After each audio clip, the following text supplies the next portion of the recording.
ৰোজা ৰখা মানুহবোৰ সাধাৰণ মানুহতকৈ বেছি দিন জীয়াই থাকে। 1400 বছৰ আগতে ইছলামে যি কৈছিল বিজ্ঞানেও আজি মানি লৈছে। ৰমজানৰ ৰোজাৰ বৈজ্ঞানিক ভিত্তি জানিলে আচৰিত হ'ব। ৰমজানৰ ৰোজাৰ আছে অদ্ভুত উপকাৰিতা, যিয়ে ৰক্ষা কৰে বহু জটিল ৰোগৰ পৰা। এফালে ৰমজানৰ ৰোজাবোৰে মানুহক সকলো দুষ্টতাৰ পৰা ৰক্ষা কৰে, আনফালে ইয়াৰ ইমানেই উপকাৰ আছে যে বিজ্ঞানীসকলো সেইবোৰ দেখি আচৰিত হৈ পৰে।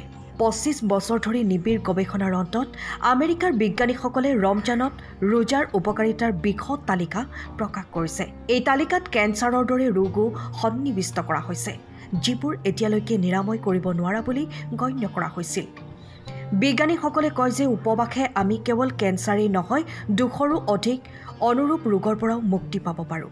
উপবাসে কেৱল কেঞ্চাৰ হোৱাৰ সম্ভাৱনা হ্ৰাস কৰাই নহয়, ই ডায়েবেটিছ আৰু হৃদৰোগৰ পৰাও সুৰক্ষা প্ৰদান কৰে।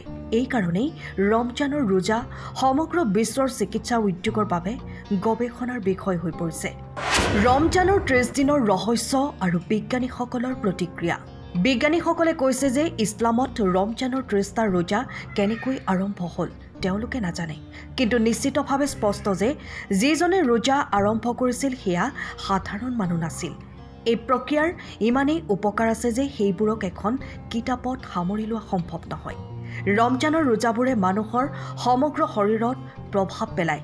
এয়া এক প্ৰকাৰৰ শাৰীৰিক আৰু আধ্যাত্মিক শুদ্ধিকৰণ প্ৰক্ৰিয়া, যিয়ে মানৱ শৰীৰক ৰোগৰ পৰা মুক্ত কৰে। উপবাসে কেৱল বিপাকীয় স্বাস্থ্য উন্নত কৰাই নহয়, ই ইনচুলিন আৰু চেনিৰ মাত্ৰাও নিয়ন্ত্ৰণ কৰে, যিয়ে মানুহক বহু মাৰাত্মক ৰোগৰ পৰা ৰক্ষা কৰাত সহায় কৰে। মানসিক আৰু শাৰীৰিক স্বাস্থ্যৰ ওপৰত উপবাসৰ প্ৰভাৱ। শেহতীয়াকৈ 1 লাখৰো অধিক লোকৰ ওপৰত কৰা গৱেষণাৰ পৰা দেখা গৈছে যে উপবাসে মানুহৰ মগজু শক্তিশালী কৰাত সহায় কৰে। ইয়াৰ ফলত স্মৃতিশক্তি আৰু একাগ্ৰতাৰ সৈতে জড়িত সমস্যাৰ সৃষ্টি নহয়। বিজ্ঞানীসকলে আন এক চাঞ্চল্যকৰ প্ৰকাশ কৰিলে, যিয়ে বিশ্বক স্তম্ভিত কৰি তুলিলে, আৰু সেয়া হ'ল প্ৰদাহৰ ওপৰত উপবাসৰ প্ৰভাৱ। বিজ্ঞানীসকলৰ মতে যিসকলৰ শৰীৰত অহৰহ প্ৰদাহ থাকে তেওঁলোকৰ বাবে উপবাস এক আশীৰ্বাদৰ দৰে। শৰীৰৰ এই প্ৰদাহৰ ফলত হৃদৰোগ, কেঞ্চাৰ আদি মাৰাত্মক সমস্যাৰ সৃষ্টি হয়, কিন্তু নিয়মীয়াকৈ ৰোজা ৰখাসকলৰ এই ৰোগবোৰৰ সম্ভাৱনা প্ৰায় শেষ হৈ যায়। উপবাস আৰু ৰোগ প্ৰতিৰোধ ক্ষমতাৰ মাজত গভীৰ সংযোগ। উপবাসে মানুহৰ ৰোগ প্ৰতিৰোধ ক্ষমতা শক্তিশালী কৰাই নহয়, শৰীৰত শ্বেতৰ ৰক্তকণিকা বৃদ্ধিতো সহায় কৰে। এই শ্বেতৰ ৰক্তকণিকাবোৰে শৰীৰত যিকোনো ৰোগৰ প্ৰৱেশ ৰোধ কৰাত গুৰুত্বপূৰ্ণ ভূমিকা পালন কৰে। আনকি বিজ্ঞানীসকলে দাবী কৰিছে যে নিয়মিতভাৱে খৰখেদাকৈ ৰখা লোকসকলৰ টাইপ 2 ডায়েবেটিছ হোৱাৰ সম্ভাৱনা প্ৰায় নাই। ৰোজা আৰু এলজেইমাৰৰ ওপৰত বৈজ্ঞানিক গৱেষণা। 2022 চনৰ 17 মে'ত নেচাৰকম নামৰ বৈজ্ঞানিক আলোচনী এখনত প্ৰকাশিত এক প্ৰতিবেদন প্ৰকাশ পাইছিল যে উপবাসে এলজেইমাৰ আৰু পাৰ্কিনছনৰ দৰে ৰোগ প্ৰতিৰোধ কৰে। আমেৰিকাৰ নেশ্যনেল লাইব্ৰেৰী অৱ মেডিচিনেও আন এক প্ৰতিবেদন প্ৰকাশ কৰিছিল, যিয়ে সমগ্ৰ বিশ্বতে আলোড়নৰ সৃষ্টি কৰিছিল। আজি পৃথিৱীৰ 50%তকৈও অধিক এলজেইমাৰ ৰোগীয়ে মুছলমান নহলেও ৰোজা ৰাখিছে। এলজেইমাৰ ৰোগত মগজুৰ স্নায়ু লাহে লাহে ধ্বংস হ'বলৈ আৰম্ভ কৰে, আনহাতে পাৰ্কিনছন ৰোগত শৰীৰত কঁপনি আৰম্ভ হয়। ৰোজা আৰু শৰীৰৰ স্বাভাৱিক নিৰাময় প্ৰক্ৰিয়া। বহু সময়ত শৰীৰত এনে ঘাঁ গঠন হয় যিবোৰ অনবৰতে পানী আৰু খাদ্যৰ সংস্পৰ্শৰ বাবে ভাল নহয়, যাৰ ফলত গুৰুতৰ ৰোগৰ সম্ভাৱনা বৃদ্ধি পায়। কিন্তু যেতিয়া এজন ব্যক্তিয়ে উপবাসে ৰাখে তেতিয়া কেইদিনমানৰ ভিতৰতে এই ঘাঁবোৰ স্বয়ংক্ৰিয়ভাৱে ভাল হ'বলৈ আৰম্ভ কৰে আৰু ব্যক্তিজনে সকলো ৰোগৰ পৰা নিৰাপদ অনুভৱ কৰে। আমেৰিকাৰ বিজ্ঞানীসকলৰ প্ৰতিবেদন আৰু ৰক্তচাপৰ ওপৰত ইয়াৰ প্ৰভাৱ। আমেৰিকাৰ 10,000 বিজ্ঞানীয়ে সাইকোলজি জাৰ্নেলত এক প্ৰতিবেদন প্ৰকাশ কৰি কয় যে উপবাসে শৰীৰত স্বাভাৱিক ৰক্তচাপ আৰু কলেষ্ট্ৰলৰ মাত্ৰা বজাই ৰখাত সহায় কৰে।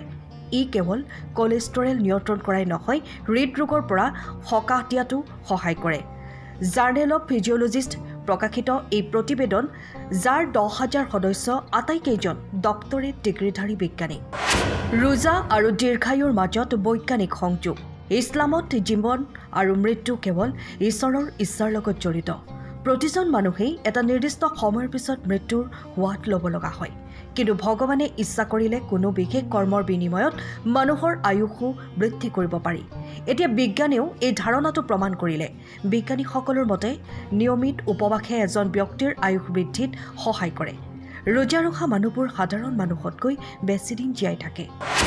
অট'ফেজি প্ৰক্ৰিয়া, শৰীৰ বিশুদ্ধ কৰাৰ প্ৰক্ৰিয়া। ৰমজান মাহত মানুহৰ শৰীৰত এটা প্ৰক্ৰিয়া সক্ৰিয় হৈ পৰে যিটো গোটেই 11 মাহলৈকে নহয়। এই প্ৰক্ৰিয়াটোক অট'ফেজি প্ৰক্ৰিয়া বোলা হয়। শৰীৰৰ কোষবোৰে নিজৰ ক্ষতিগ্ৰস্ত কোষবোৰ ধ্বংস কৰি নতুন কোষ সৃষ্টি কৰা প্ৰক্ৰিয়াটোক অট'ফেজি বোলে। এই প্ৰক্ৰিয়াই মানুহক বহু ৰোগৰ পৰা ৰক্ষা কৰাত গুৰুত্বপূৰ্ণ ভূমিকা পালন কৰে। জাপানী বিজ্ঞানী ইউচিনোৰিয়ে এই প্ৰক্ৰিয়াৰ ওপৰত গৱেষণা কৰি সমগ্ৰ বিশ্বক আচৰিত কৰি তুলিলে। তেওঁ কয় যে কেঞ্চাৰৰ দৰে মাৰাত্মক ৰোগতো উপবাসে আৰোগ্য লাভ কৰিব পাৰি। 1400 বছৰ আগতে ইছলামে যি কৈছিল, বিজ্ঞানেও আজি একেই কথা কৈছে। ইছলামত মানুহৰ মংগল আৰু সফলতাৰ ৰহস্য কুৰাণৰ প্ৰতিটো কৰ্ম আৰু প্ৰতিটো আয়াতত লুকাই আছে। আল্লাহে সকলো মানৱ জাতিৰ বাবে 30 দিনৰ ৰোজা বাধ্যতামূলক কৰিছে যাতে তেওঁলোকে নিজৰ শৰীৰ আৰু আত্মাক পাপ আৰু ৰোগৰ পৰা শুদ্ধ কৰিব পাৰে। আজি 1400 বছৰৰ পাছত বিজ্ঞানেও ইছলামৰ এই দাবী প্ৰমাণ কৰিছে। ভিডিঅ'টো ভাল লাগিলে লাইক, কমেণ্ট, শ্বেয়াৰ কৰি চেনেলটো ছাবস্ক্ৰাইব কৰি দিব। ধন্যবাদ।